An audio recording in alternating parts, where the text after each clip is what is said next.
Sacramento Police, this is Sergeant Green. Hi, Sergeant Green. I live on, saw your business card on my front door. Hi, sir. Thank you very much for calling me back. Sure. So, let me preface this by saying I'm not visiting you because you're in any trouble. I'm wondering if you found my wallet or my license or some ID or something. I did not. So, okay.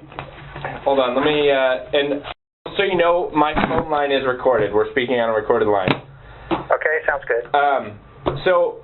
The reason I came by your house, I'm actually investigating some people related to a business nearby your house, and I have a list of, I don't know, probably 200 or 300 names that I'm going down one by one that are maybe potentially witnesses to what I'm investigating. So I will preface this with, you are not in any trouble. If related to this business you were accused of something or stole something, I don't care about that. My concern is with, I'm looking into Amy Hardware and the loss prevention at that store. Oh my gosh. Yeah. Wow. So, this is terrific. You were involved in something a long time ago in 2013. Do you recall that? I certainly do. So I'm assuming it sounds like you know exactly what I'm talking about. So I am curious if you would be willing to talk to me about what happened at Amy Hardware and about your interaction with loss prevention, and if you remember them, if you can tell me anything about them, all those. I just want to hear all the details of what happened out there and your side of the story. Yeah. Well, one thing that I can do, which might be more accurate and more efficient, is the police, I guess it was county, or the sheriffs, came and took a statement from them. Yeah.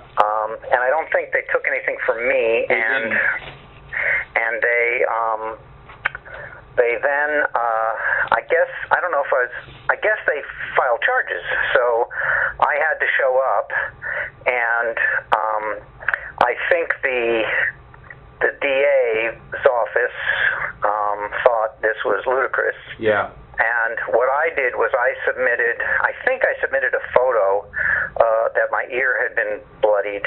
Yeah. And I submitted a statement, and that statement was created pretty much right after it happened, so it's fairly accurate. Oh, do you still have that statement? Yeah, I have the statement, and theoretically it's in the file. I don't know.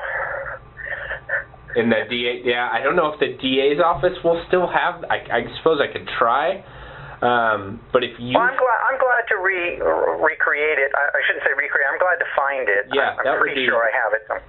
And you said you had a picture of your ear. Did you take any other pictures when you were out there, by any chance? Yeah, it was. I forget if it was my face was kind of scrubbed up, or I don't know about my chest. You know, if there's any body stuff, but yeah. I can check and see. Did you happen to take any pictures of the loss prevention officers you dealt with? No, but I'm pretty sure I can remember them.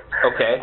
One was an attractive gal with a nice body who was it was nuts. Okay, let's start with her before we jump ahead. About how old was she? 30-ish, maybe a little younger. Okay. 25, 30. What color hair did she have? Dark hair. Okay. Do you remember her name? No, but I might recognize it if I saw it. Okay. If you saw a picture of her, do you think you would recognize her? Yep. Okay. I think I do. I think I would. The other guy was kind of a smaller guy, and I don't remember his name, but again, I think I'd recognize his photo. He's the one that suggested that he was an off-duty Sacramento police officer. He told you that? And he flashed me a badge. Okay. So that gentleman, describe to me what he looked like as best you can. Do you remember about how old he was? Yeah, he was probably more in his 40s. Okay. And lighter hair. I wouldn't say red, but maybe like light brown. Okay. And yeah, and like I think I probably outweighed him. He was probably maybe 155 or something like that. What was can you describe your contact with him? What was? Tell me about him. You said he showed you a badge. Yeah, he showed me a badge. He said he was police, and what happened was they were trying to hold me up for this $300 fee.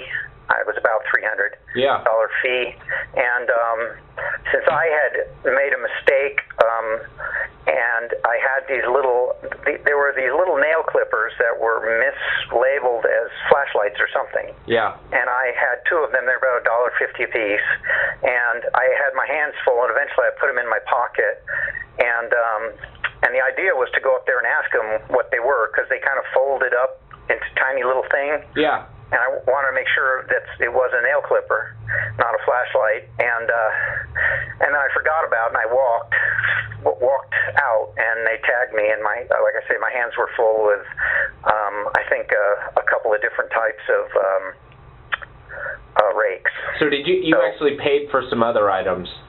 Yeah, I paid. It was probably about $30 or so. Okay. When you walked out of the store, who was the first person to contact you? They were pretty much hand in hand. They gave me I'd call it like the hobo shuffle, where each one of them grabbed me by the arm.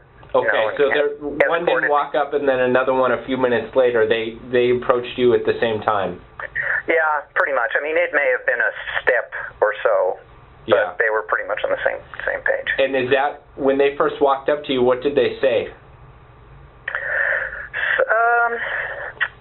Something about, we want to talk to you about what you have in your pocket, or something like that. Did one or the other of them identify themselves as a loss prevention officer? Don't recall. Okay. Yeah, don't recall. I mean, to me, I believe so, because I pretty much knew right away what they were up to, and in fact, I think I even reached into my pocket to see, to show them what I had. Yeah.